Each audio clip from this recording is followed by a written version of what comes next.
Bon, on va passer la parole à Jérôme Santolini, qui a différents engagements. Il a travaillé sur les additifs nitrés dans l'agriculture, l'agro et production des aliments, sur les crises climatiques. Il est directeur de recherche responsable du laboratoire Stress Oxydant et Détoxication, et il va témoigner de la fragilité de la liberté d'expression et d'action des chercheurs et du rôle essentiel dans les problématiques sanitaires et environnementales. Et je me fais plaisir à dire que Jérôme est aussi membre du bureau de sciences citoyennes. Jérôme, la parole est à Merci toi. Edgar. Merci Edgar et merci de m'avoir invité à participer à ce webinaire sur l'expertise et la décision publique. Bon, mon propos est légèrement décentré par rapport aux interventions précédentes, mais je vais essayer de reconnecter avec des problématiques locales et de co-construction au travers des exemples que je vais prendre. Je vais parler surtout de situations où les couplages entre les savoirs scientifiques d'un côté et les politiques publiques de l'autre se font mal ou se font pas du tout, et en particulier du point de vue des scientifiques. Donc, je vais partir de trois exemples personnels qui sont en lien avec des crises sanitaires et écologiques dans lesquelles j'étais impliqué et qui se déploient dans différentes échelles, du local au planétaire. Donc, j'étais impliqué d'abord en tant que citoyen engagé au sein d'une association qui s'appelait Cantine sans plastique, mais c'était en tant que citoyen scientifique, puisque j'étais le scientifique embarqué, et c'est les savoirs qui ont véritablement fait basculer la décision publique. J'étais aussi lanceur d'alerte à l'intérieur de l'institution elle-même, et c'était dans le cadre de l'utilisation d'additifs nitrés dans la charcuterie, comme le disait Edgar, et au travers de ma participation au groupe de travail de l'ANSES. Et puis d'un troisième niveau qui est un peu plus large, je ne sais pas si on aura le temps de l'aborder, qui est ma mobilisation au sein du collectif scientifique en rébellion au niveau des crises climatiques et de la biodiversité. Donc pour être un peu carré, je vais essayer de documenter les interactions, d'abord raconter l'histoire, documenter les interactions que j'ai eues avec les acteurs, qu'ils soient des élus, des gestionnaires, des associations, des journalistes. Et dans chaque cas, j'essaierai de montrer la place particulière des savoirs dans les prises de décision publiques et puis les limites auxquelles j'ai été confronté dans mes mobilisations. Donc le plastique, l'histoire de Cantine sans plastique, ça a commencé en 2016, c'est pas si vieux, à Bordeaux. Il y a un groupe de parents qui se sont rendus compte que les enfants à la cantine, ils mangeaient des plats qui étaient cuits dans du plastique, conservés plusieurs jours dans des poches en plastique, voire 2, 3, 4 semaines, puis réchauffés dans des barquettes en plastique, servis dans des assiettes en plastique, et que ce plastique fondait et finissait dans les aliments, dans le corps de nos enfants. Et tout cela était tout à fait normal, légal, autorisé, puisque si vous lisiez les fiches techniques de ces contenants alimentaires, que ce soit les poches, les barquettes, les assiettes, eh bien en gros, elles avaient le droit de fondre, en gros, enfin, on acceptait la libération de 1 gramme de plastique par mètre carré. On avait calculé à l'époque, ça faisait à peu près 1 kilo de plastique ingéré pendant la scolarité d'un élève. Or, à cette époque-là, tout le monde savait que ce plastique, c'était des hydrocarbures et puis aussi tous les additifs qu'il y avait dedans, des additifs qui étaient des plastifiants, des conservateurs, des colorants, et que ces substances-là étaient extrêmement toxiques, neurotoxiques, reprotoxiques, cancérigènes, perturbateurs endocriniens, etc. Et qui plus est, on savait que ces plastiques étaient liés à l'épidémie de maladies chroniques, et en particulier de cancers pédiatriques qu'on pouvait observer, de diabète, d'obésité, etc. Et donc, je me suis retrouvé embarqué donc dans ce collectif en tant que père, mais surtout en tant que chimiste et biochimiste, puisque j'étais capable de lire ces fiches techniques et puis de voir qu'il y avait du bisphénol A dans les assiettes et que c'était interdit. Mais malgré cela, malgré, je dirais, les évidences scientifiques, la mobilisation des parents, le fait que tout le monde autour de la table reconnaissait le problème, la mairie de Bordeaux ne voulait pas bouger. Elle ne voulait rien changer au processus, aux pratiques qui étaient en place, parce que tout ça était légal et autorisé à un niveau national, européen, international. La mairie de Bordeaux ne voulait pas bouger, mais les responsables de cuisine centrale non plus. Ils comprenaient pas que la magnifique cuisine qui faisait 30, 40, 50 ou 100 000 repas jour était en fait une source de maladie pour la plupart des enfants. Et on avait beau leur expliquer, il n'y avait pas d'acceptation de ce fait. Alors au final, on a gagné à Bordeaux. On a gagné parce on est parti dans un bras de fer quasi juridique, puisqu'il y avait un élément la présence de bisphénol A dans les assiettes qui nous le permettait. Puis on l'a étendu à la France entière. Et là, ça a été un peu plus compliqué, puisque on s'est retrouvé confronté à un certain nombre donc d'inertie, de lobbyisme, mais malgré tout, on a été au bon endroit au bon moment et on a réussi à obtenir l'interdiction de tous les plastiques alimentaires dans la restauration collective pour les enfants, que ce soit à la crèche, à l'université, dans les hôpitaux. Si ça vous intéresse, on a écrit un livre sur le sujet qui s'appelle Pas de plastique dans les cantines. Voilà. Donc les acteurs avec lesquels j'ai interagi au niveau justement local et politique, élus, etc., c'est la mairie de Bordeaux. Et donc là, il y avait une indifférence complète, je dirais, aux enjeux sanitaires, une ignorance scientifique relativement importante, qui était d'ailleurs proportionnelle à une forme d'arrogance qu'il pouvait avoir vis-à-vis notamment des mamans qui s'inquiétaient. Il y avait aussi, d'une certaine manière, une délégation complète de responsabilité aux acteurs privés. On leur avait dit que la personne qui était en charge du marché des contenants alimentaires ne se souciait pas tellement, enfin ne comprenait pas grand-chose de ce qui se passait et donc avait délégué l'ensemble de ses responsabilités aux acteurs privés. C'est un peu la même chose au niveau des syndicats de la restauration collective et c'est un peu la même chose au niveau de la DG Alim. C'était un peu différent au niveau des élus.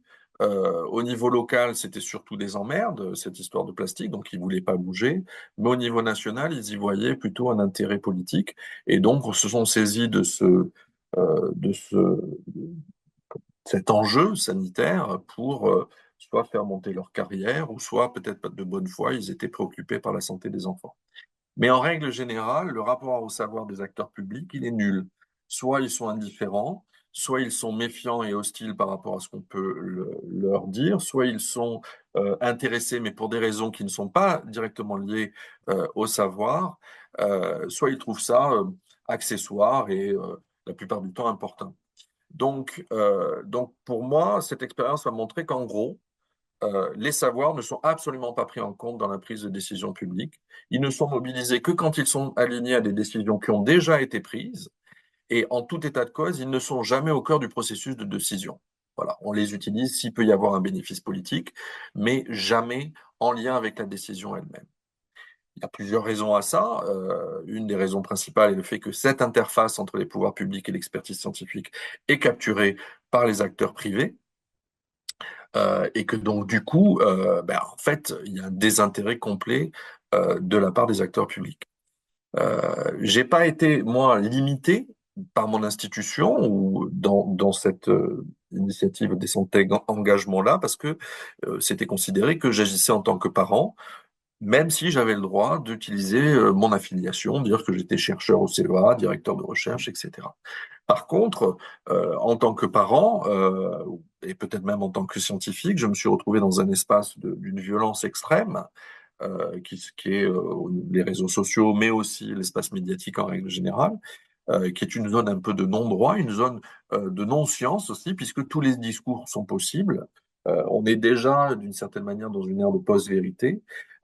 Tout est possible et puis les attaques sont toutes à dominer. Donc ça, c'était quand même assez compliqué en tant que scientifique d'arriver à essayer de faire valoir un savoir, une expertise scientifique dans un espace public. On est extrêmement vulnérable et attaqué.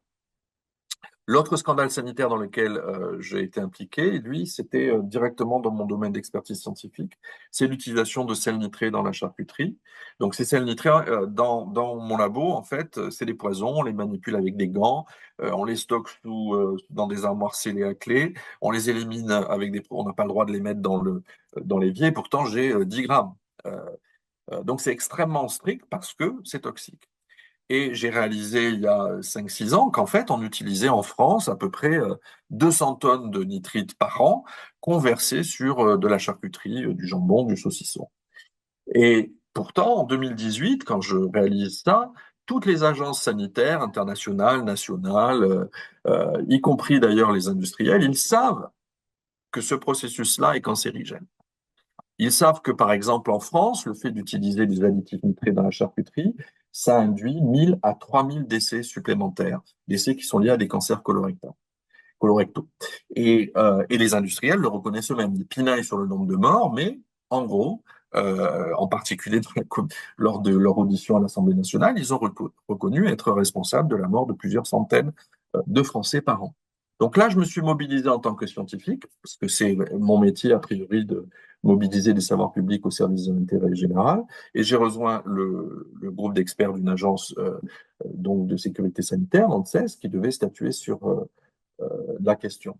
Donc l'ANSES avait été saisi par une sollicitation du gouvernement, une saisine, mais je pensais que c'était la meilleure façon de me mobiliser, puisque les agences sanitaires avaient été créées justement pour protéger les populations et éviter les scandales sanitaires. Eh bien, j'ai démissionné assez vite de ce groupe de travail parce qu'il était scientifiquement indigent, il n'y avait aucune rigueur scientifique, il était incapable de répondre aux enjeux sanitaires, et parce qu'il instrumentalisait en fait la science ou la réglementation au service d'intérêts politiques et industriels qui avaient déjà été prédéfinis. L'ANSES, dans son rapport, confirmera ce qu'on sait déjà, la cancérogénicité de la charcuterie nitrée, mais elle produira un rapport qui sera suffisamment confus et opaque et contradictoire pour permettre au gouvernement finalement de proposer un plan nitrite qui se contente de maintenir le statu quo et qui surtout a pour objectif de préserver les intérêts économiques et financiers de la filière viande au détriment de la vie de dizaines de milliers de personnes. Les acteurs avec lesquels j'ai interagi étaient un peu différents à ce niveau-là. Il y avait beaucoup plus d'acteurs associatifs, comme la Ligue contre le cancer, Food Watch. Il y avait beaucoup plus de députés, transpartisans d'ailleurs, de journalistes, etc. Et donc, c'était un sujet de société assez important aussi. Euh, mais le rapport au savoir public, le rapport à l'expertise était toujours aussi pourri. Il y avait, que ce soit au niveau des scientifiques, des industriels et des députés, un rapport extrêmement intéressé au savoir. On essayait d'instrumentaliser les savoirs pour son propre petit bénéfice, qu'il soit scientifique, financier ou politique. En règle générale, le gouvernement ou les agences sanitaires étaient complètement indifférentes à la question euh, de ces additifs nitrés et le traitaient un peu par-dessus la jambe. Et puis, c'était surtout un caillou dans la chaussure. Donc, on essayait finalement de s'en débarrasser au plus vite. Donc, une fois de plus, l'expertise publique est pas prise, l'expertise scientifique est pas prise en compte dans la décision publique. Et l'interface, une fois de plus, est généralement capturée par les pouvoirs publics. Et là, en tant que scientifique, c'était beaucoup plus compliqué. Certes, j'étais soutenu par mon institution, enfin, j'ai dit ça en tant qu'expert, et même dans le cadre d'une délégation de service de mon employeur. Mais par contre, j'ai été victime de dénigrement, d'harcèlement, de pression de la part de l'administration, de l'État, et d'une certaine manière, j'ai été aussi, voilà, j'ai été victime d'attaques personnelles pour lesquelles j'ai pas été véritablement défendu en tant que scientifique. Ouais, ça, c'était quand même là aussi très très compliqué du coup de s'engager quand on est scientifique dans ce contexte-là. Et le troisième axe, qui est beaucoup plus global, mais je vous le donne aussi comme information, donc c'est en 2020, je signe avec 1000 autres scientifiques un appel à la désobéissance civile, qui a été publié dans Le Monde, et j'ai rejoint le groupe scientifique en rébellion. Je participe à la coordination de ce collectif, qui fonctionne de façon complètement horizontale, et je mène un certain nombre d'actions, que ce soit l'organisation de COP alternatives, de procès fictifs, de campagnes de presse ou d'actions contre les financeurs des grandes multinationales du pétrole. Euh, L'action en fait de Scientifiques en rébellion, elle est de deux ordres. Il s'agit de diffuser la science, les connaissances qui sont en lien avec les crises climatiques et écologiques. Et pour ça, on s'appuie sur des corpus scientifiques qui sont bien établis, qui sont bien partagés, ceux du GIEC, de l'IPBES, etc. Et puis l'autre aspect, c'est de dénoncer l'inaction publique, le mépris, hein, comme je l'expliquais, des connaissances scientifiques, et de participer à des actions pour essayer de contraindre les pouvoirs publics à prendre en compte ces connaissances. Et dans ce contexte-là, les acteurs aussi sont relativement larges, des associations, des industriels, des élus, des différents comités d'éthique, d'institutions scientifiques, etc. Mais là encore, les savoirs sont pas véritablement pris en compte. Ils sont souvent euh, détournés, distordus, rejetés, que ce soit par les industriels ou les politiques, instrumentalisés par le gouvernement ou les institutions scientifiques. Voilà. Enfin, il y a là encore quelque chose d'assez malsain dans la façon dont l'espace public se saisit des savoirs et la façon dont les experts scientifiques sont traités par les pouvoirs publics. Et ça pose un très gros problème, en tout cas là aussi en termes de décision publique, mais aussi en termes de lien plus général qu'il peut y avoir entre le secteur scientifique, enfin, le champ scientifique et le champ politique. On ne part pas sur je dirais, un bon pied en termes de collaboration ou de synergie. Voilà. Je ne sais pas si j'ai encore 2, 3 minutes. Si, tu peux y aller. Ok. Je voulais juste parler justement de ce rapport entre scientifique et espace public parce que ça fait 5, 6 ans qu'il y a de plus en plus de scientifiques qui se mobilisent, que ce soit des lanceurs d'alerte, des désobéissants, des rebelles, des déserteurs, etc.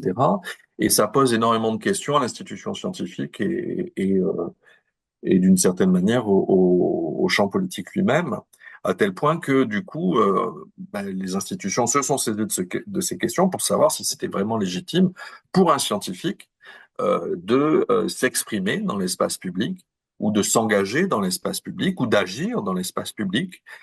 C'était pas clair il y a 5 ans et même il y a 5 ans, c'était pas normal. C'est-à-dire que la communication était verrouillée, les chercheurs étaient généralement ostracisés ou blacklistés, ou en tout cas on leur mettait des bâtons dans les roues, virés pour certains d'entre eux, parce que le dogme c'était la neutralité. Et donc un chercheur, quand il a un savoir critique par rapport à un projet public, privé, etc., il l'affirme parce qu'il est neutre.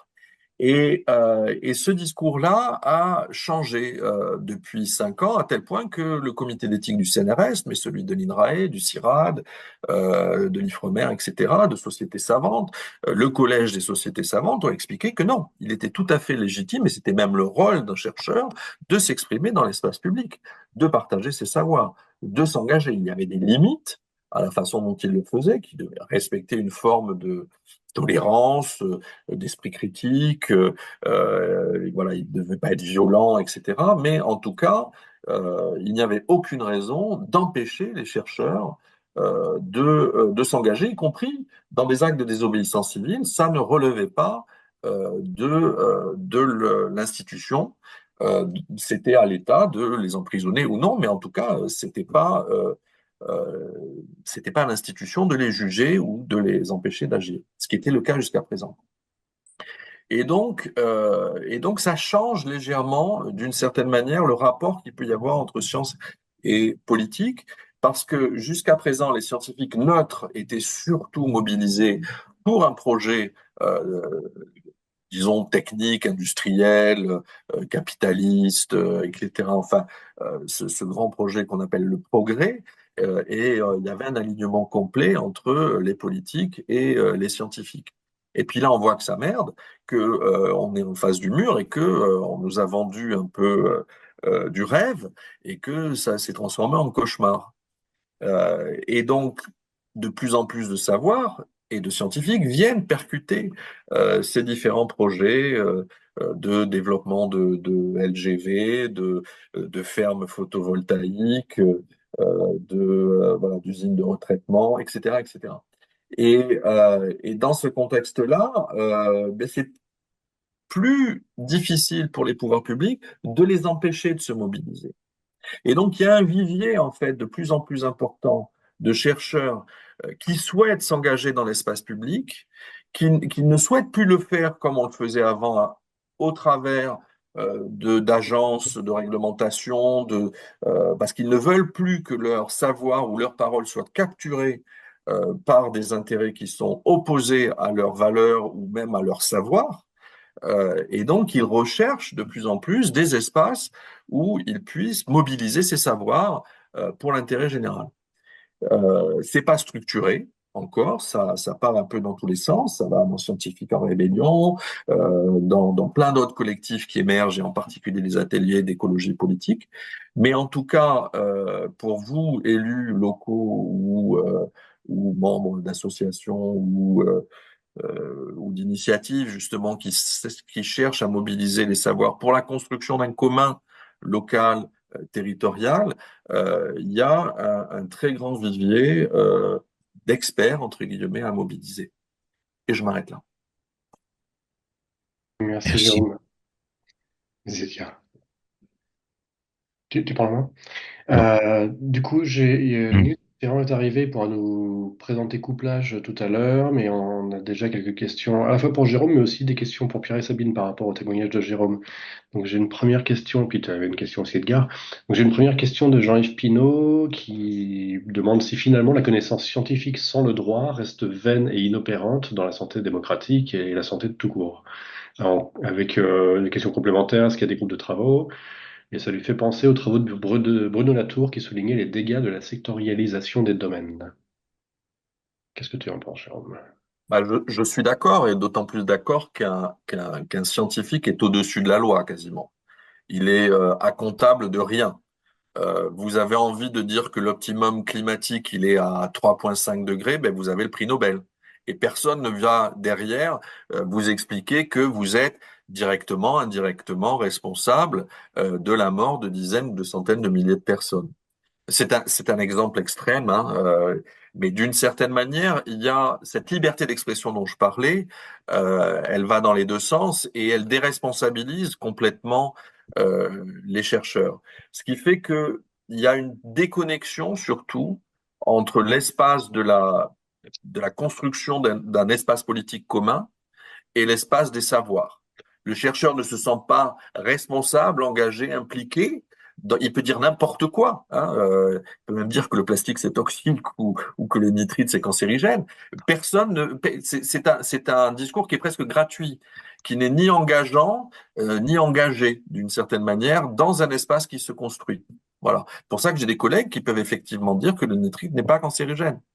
Et donc voilà. Si on mettait du droit si on arrivait à coupler davantage, en tout cas à montrer que euh, on ne peut pas être complètement irresponsable des savoirs que l'on produit ou des techniques que l'on produit, à ce moment-là, peut-être que les savoirs qu'on produit auraient plus de poids.